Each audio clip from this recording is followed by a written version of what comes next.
Europe 1, bonjour. Raphaël Duchemin.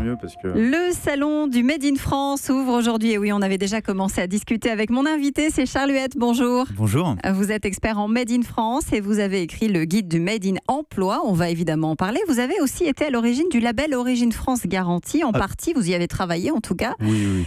Depuis qu'Arnaud Montebourg a porté sa fameuse marinière, dites-moi, on n'entend parler que de ça, le Made in France. Consommer Made in France, c'est possible tous les jours ?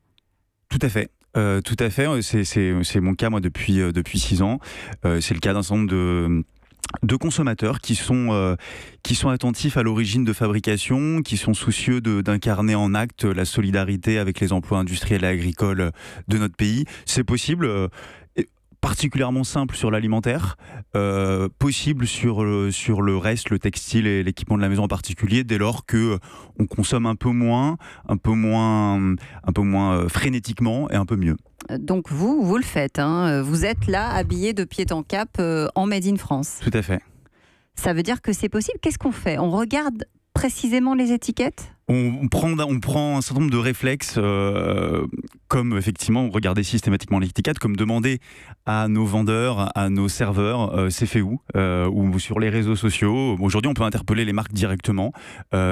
Twitter et d'autres plateformes de réseaux sociaux permettent d'avoir cette conversation avec les marques, de leur dire que ça nous importe l'origine de fabrication française et de leur demander la transparence.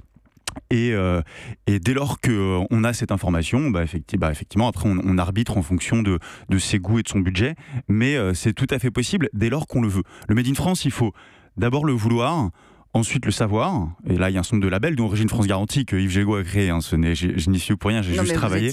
Vous étiez partie prenante du projet. Ensuite, il faut le trouver. Et alors là, on a un sujet sur la distribution, sur le e-commerce et sur la grande distribution, et puis sur les petits commerces qui se développent de plus en plus. Et puis à la fin, se pose effectivement la question du budget. Mais d'abord, il faut être sensibilisé et surtout se questionner systématiquement sur l'origine. Alors, vous parliez budget, justement. On voit que le bio, parce que c'est un des reproches qu'on faisait au bio aussi, c'est plus cher, est en plein développement aujourd'hui. Est-ce que ça veut dire que le Made in France va suivre finalement le même chemin et se développer aussi, qu'il faut faire un effort de communication pour qu'on y arrive ? Alors, de communication, mais pas que. Et effectivement, le parallèle avec le phénomène bio est très juste pour moi. C'est un phénomène, c'est le grand frère en fait du Made in France, le bio, la grande sœur, puisqu'elle a 10 ans. C'est un phénomène qui a commencé 10 ans avant, mais à qui on faisait effectivement les mêmes reproches. C'est pour les bobos, c'est cher, qui appelle au même ressort, c'est-à-dire qu'au-delà du rapport qualité-prix de mon besoin, j'aspire à ce que le produit que j'achète incarne mes valeurs et en consommant, je vote pour le monde dans lequel je vis. Mais on constate que le bio a dépassé les critiques qui lui étaient faites et aujourd'hui c'est un phénomène de plus en plus massif. Ça reste, c'est pas non plus majoritaire, mais de plus en plus massif. Le Made in France suivra nécessairement le même chemin.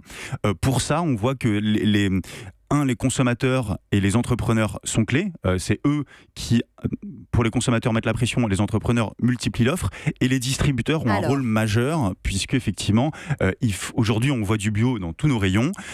C'est de plus en plus identifié et effectivement les entrepreneurs et les distributeurs ont un rôle à jouer sur la promotion et la mise en avant du Made in France. C'est là que je voulais en venir justement. Comment sont distribués les produits Made in France aujourd'hui selon vous? Il y a vraiment un gros travail à faire sur la manière dont on les propose aux consommateurs français? C'est aujourd'hui, en tout cas, dans le processus Made in France, la distribution, c'est aujourd'hui le nœud qui commence tout juste à être traité. Mais premier point, on voit que beaucoup de jeunes startups du Made in France, parce qu'il y a des vieilles et belles entreprises, des Saint-James et autres, mais pour les slips français ou 1083 par exemple.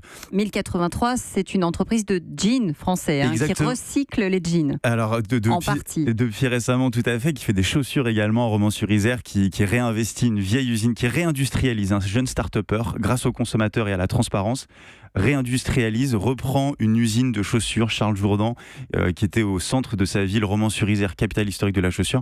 C'est un travail formidable que fait Thomas Hurier et ses équipes. Mais eux, typiquement... Mais il y a un problème de notoriété des marques françaises. Il y a un problème de notoriété et de distribution parce qu'aujourd'hui, il y a un coût de production bien plus élevé en France, initialement. qu'au Maghreb ou en Asie du Sud-Est.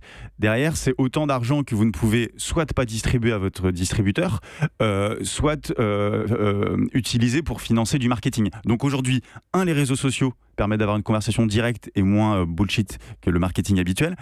Et deux, effectivement, c'est du e-commerce, de la vente directe, du circuit court. Mais aujourd'hui, il y a de plus en plus, il y a un réseau de plein de petites boutiques de centre-ville qui sont des multimarques du Made in France et qui se développent. Et ce qu'il faut signaler aussi, c'est que c'est une première depuis 15 ans. Il y a eu 112 créations pour 84 disparitions d'usines en France. Ça, c'est évidemment le côté positif des choses. La France qui donc produit du Made in France. Il n'y a plus qu'à, finalement, hein, il n'y a plus qu'à se lancer dans le mouvement. Merci beaucoup, Charles Huette, d'être venu nous en parler ce matin sur Europe 1. Europe 1.